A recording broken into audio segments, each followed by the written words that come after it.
Imagine waking up tomorrow and making one tiny financial decision. You take $5 out of your pocket, your bank account, or your paycheck, and instead of spending it, you save it. $5. That's it. No complicated investment strategy, no huge salary, no financial genius required. Just $5 every single day. At first, it feels almost meaningless. $5 won't change your life today. It might barely cover a coffee or snack. But here's where things get interesting. If you repeat that tiny decision every day for 20 years, you don't just end up with a few $100s. You end up with a surprisingly large amount of money. And if that money is invested instead of simply sitting in cash, the difference can become enormous. So, what actually happens when you save $5 every day for 20 years?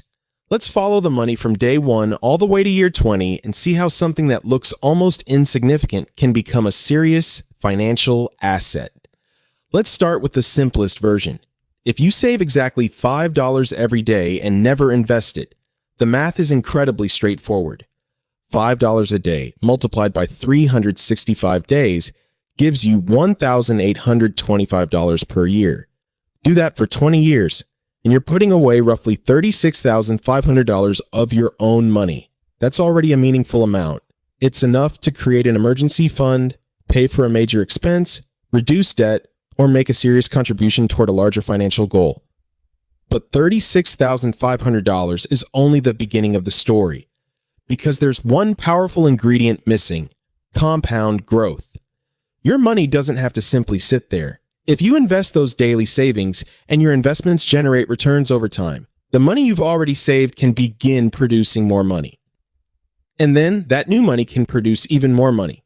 This is the basic idea behind compound growth, and it's one of the most important concepts in personal finance. Now imagine that instead of putting your $5 into a regular savings account, you consistently invest it in a diversified portfolio.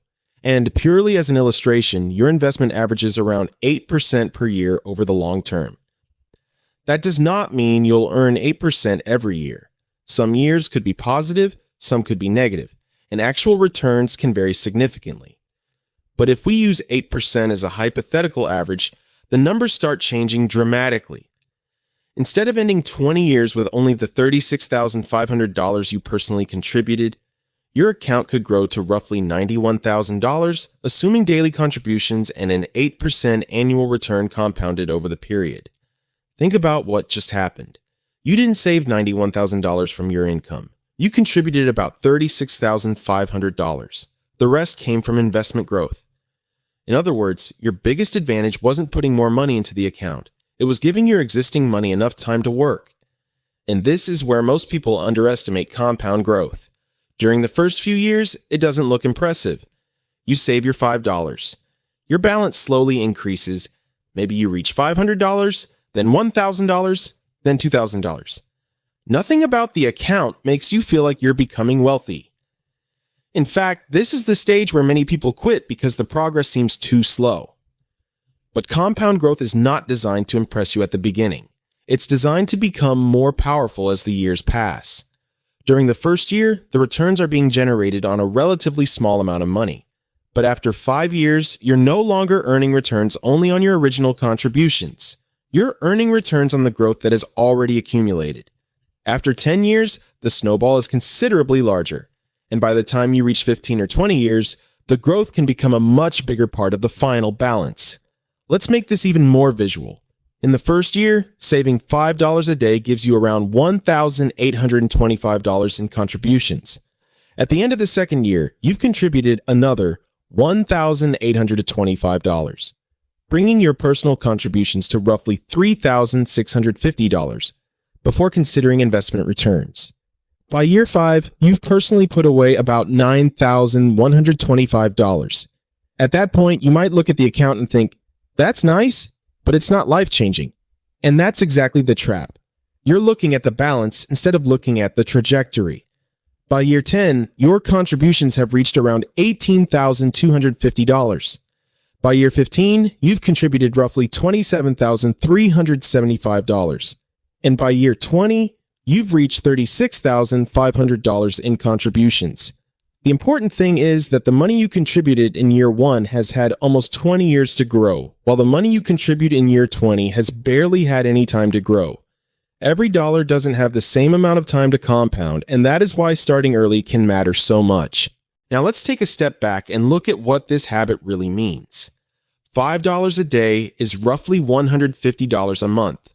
That's the amount many people could potentially find by cutting a few recurring expenses, eating out slightly less often, reducing impulse purchases, or simply automating a small transfer. But the psychological advantage is just as important as the mathematical advantage. Saving $5 every day doesn't feel like you're sacrificing your entire lifestyle. You're not telling yourself that you can never travel, never eat at a restaurant, or never buy something you enjoy. You're building a small financial habit that can become automatic. And once the habit becomes automatic, you don't have to rely on motivation every single day.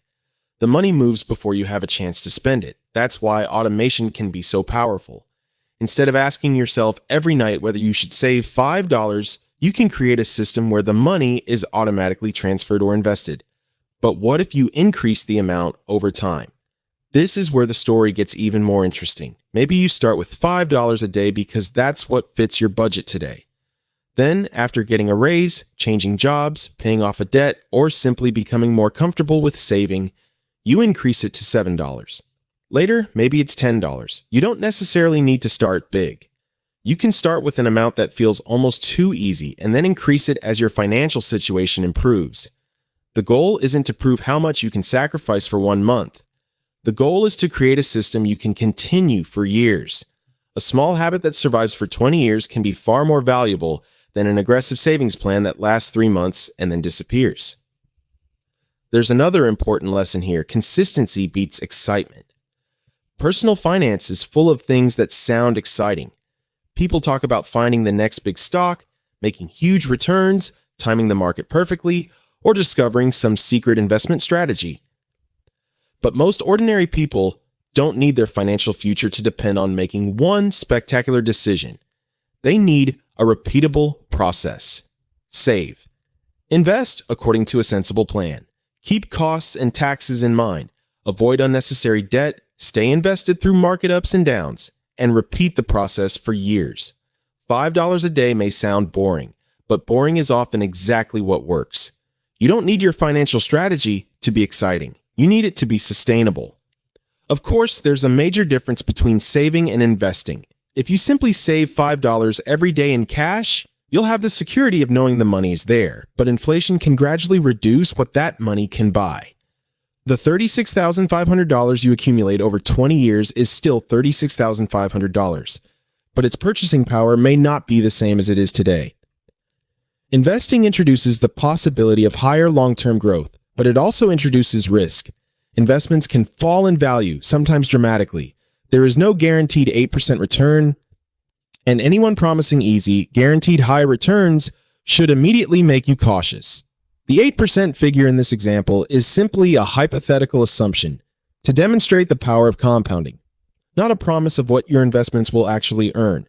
And there's something even more powerful than the $5 itself: time. If a 20-year-old starts saving $5 a day, they could potentially give that money decades to compound. Now, if someone waits until they're 40 and then tries to make up for lost time, they may have to contribute significantly more each day to reach the same destination. This doesn't mean starting later is pointless. It isn't. Starting today is still better than starting tomorrow. But time is an asset that you cannot buy back. You can increase your income, you can reduce your expenses, you can change your investment strategy, but you cannot go back and give yesterday's $5 another 20 years to grow. Now imagine you look at that account after 20 years. You've personally contributed about $36,500. If the hypothetical 8% annual return had played out as assumed, the balance could be around $91,000. That means the growth would be roughly $54,500, more than the amount you personally contributed. And this is the part that changes the way you think about saving. Your money starts becoming productive. Instead of every dollar of wealth requiring another dollar of your labor, your existing capital can potentially generate additional capital. That's one of the foundations of investing. You're not simply storing money. You're putting capital to work with the expectation of earning a return, while accepting the risk that the value can also go down. But there's an even bigger lesson hiding inside this $5 experiment. The goal shouldn't necessarily be to save $5 forever. The goal is to prove that you can control a small part of your financial life. Once you can consistently save $5, you can potentially save 10. Once 10 becomes normal, maybe 15 becomes possible. And if your income rises, you can increase the amount without dramatically changing your lifestyle. $5 a day can therefore become the starting point of a much larger financial system. The first win isn't the $91,000 hypothetical balance. The first win is becoming the kind of person who automatically saves and invests before spending what's left. So, what happens if you save $5 every day for 20 years? At the absolute minimum, you put away around $36,500 of your own money. If you invest those contributions and achieve an illustrative long-term average return of 8%, the ending value could be around $91,000. But the real lesson isn't that $5 magically turns into $91,000. It doesn't. The lesson is that small contributions repeated consistently, combined with time and compound growth, can create results that are difficult to see when you're only looking at one day at a time. $5 today doesn't look powerful. $5 tomorrow doesn't look powerful either. But $5 repeated thousands of times over 20 years is a completely different story. And maybe that's the most important financial lesson of all. Wealth often doesn't look impressive while it's being built. It looks like small transfers, boring decisions, delayed purchases, automated investments, and ordinary days when nobody's watching. The person saving $5 today doesn't feel dramatically richer tonight. But 20 years later, that tiny decision has a history behind it. Thousands of small decisions have turned into tens of thousands of dollars of contributions, and potentially much more if the money was invested and allowed to compound. You don't need to become wealthy in one dramatic move. You can build wealth one small decision at a time. And sometimes, the difference between having nothing and having a meaningful financial cushion isn't one giant breakthrough. It's simply deciding that $5 is worth saving today, and then doing it again tomorrow.